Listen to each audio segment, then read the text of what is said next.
Student आज हम code of civil procedure का ऑर्डर नंबर 9 डिस्कस कर रहे हैं, जो कि है appearance of parties and consequences of non appearance के हवाले से कि पार्टीज अदालत में पेश होती हैं या अदालत में नहीं पेश होती हैं तो उसके क्या नताइज निकलेंगे। तो इसका अगर हम रूल नंबर 1 से स्टार्ट करें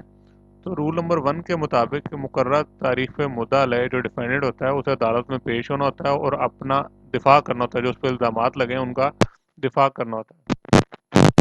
रूल नंबर 2 के मुताबिक ये मुद्दई की जिम्मेदारी होती है कि जो भी सम्मन या नोटिस अदालत जो है वो भिजवाती है, उससे अखराजात जो हैं वो मुद्दई जो है वो इसका पाबंद होता है कि वो अखराजात सारे उठाए, और अगर मुद्दई उसके अखराजात या जो भी उसके एक्सपेंसेस अदा नहीं करता तो उस सूरत में अदालत जो है वो आपका जो मुकदमा और दावा है वो खारिज कर सकती है। रूल नंबर 3 में बताता है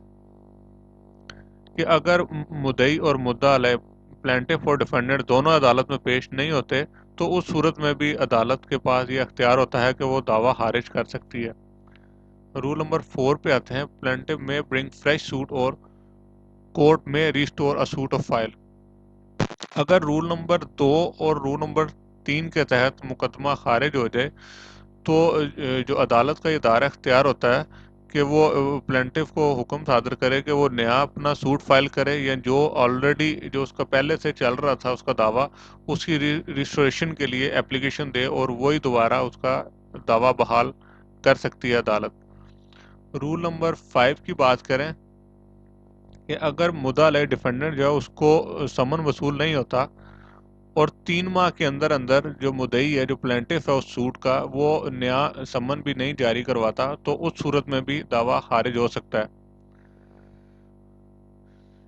रूल नंबर 6 पे आते हैं कि अगर अदालत में सिर्फ मुद्दई पेश हो रहा है और मुद्दा अलग जो डिफेंडेंट है वो अदालत में नोटिस भिजवाने के बावजूद अदालत में पेश नहीं होता तो उस सूरत में भी अदालत जो है वो मुद्दई के हक में एक तरफा फैसला, जिसको एक्स पार्टी डिक्री कहते हैं, वो कर सकती है। रूल नंबर 7 पे आते हैं, और रूल नंबर 7 के मुताबिक अगर एक्स पार्टी डिक्री हो जाता है डिफेंडेंट के खिलाफ और अदालत जो है मुद्दई के हक में फैसला सुना देती है तो रूल नंबर 7 ये कहता है कि जो मुद्दा लय है वो अदालत में पेश होकर अपनी गैर हाजिरी की वजह बयान कर सकता है कि और अगर वो जो ग्राउंड अदालत को पेश कर रहा है अपनी एब्सेंस के हवाले से, अगर अदालत उससे मुतमिन है तो अदालत वो मुकदमा बहाल कर सकती है और उस मुद्दा लय को जो भी अखराजात हैं वो उसको डाल सकती है। और रूल नंबर 8 जो है वो जैसे कि रूल नंबर 6 बयान हुआ था बिल्कुल उसके एडवर्स है, उसके ऑपोजिट है। उसके मुताबिक कि अगर कोई केस है जिसमें डिफेंडेंट मुद्दा अलग पेश हो रहा है लेकिन मुद्दई जो है वो केस में नहीं हाजिर हो रहा अदालत में, तो उस सूरत में भी अदालत जो है वो आपका सूट जो है वो खारिज कर सकती है। रूल नंबर 9 पे आते हैं। रूल नंबर 9 के तहत अगर के अदालत जो है वो मुद्दई के गैर हाजिर रहने पे खारिज कर देती है अपना केस, अपना सूट आपका खारिज हो जाता है, तो रूल नंबर 9 के तहत मुद्दई जो है वो अपना कोई भी जो भी उसका उज़र है वो अदालत में तहरीरी उसको बयान करेगा और अदालत अगर उससे मुतमिन होगी, उससे सेटिस्फाई हो जाती है तो वो दोबारा मुकदमा बहाल कर सकती है और मुद्दई को उसका खर्चा डाल सकती है। रूल नंबर 10 बताता है कि अगर किसी भी केस में एक से ज़्यादा प्लेंटिफ हैं, एक से ज़्यादा मुद्दायान हैं, तो उस सूरत में अगर सारे पेश नहीं हो रहे, सिर्फ चंद पेश हो रहे हैं और जो नहीं पेश हो रहे उनके ना पेश होने की सूरत में भी जो कार्रवाई है वो मुतासिर नहीं होगी। अदालत अपनी जो भी मामूली कार्रवाई उसको वैसे ही चलाएगी और जो भी मुनासिब फैसला होगी वो सादर कर देगी। रूल नंबर 11 के मुताबिक कि अगर किसी भी दावे में एक से ज़्यादा डिफेंडेंट हैं, जो मुद्दा अलयान एक से ज़्यादा हैं और वो सारे डिफेंडेंट जो है कोर्ट के बिफोर अपीयर नहीं होते, सिर्फ एक या चंद जो है वो अपीयर हो जाते हैं, तो उस सूरत में भी अदालत जो है वो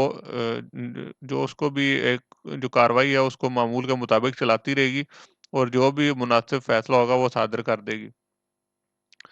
रूल नंबर 12 पे आते हैं। रूल नंबर 12 के मुताबिक कि अगर अदालत किसी मुद्दा अलय या मुद्दई को शख्सी हाजिरी पर्सनल अपीयरेंस के लिए नोटिस जारी करती है लेकिन वो उन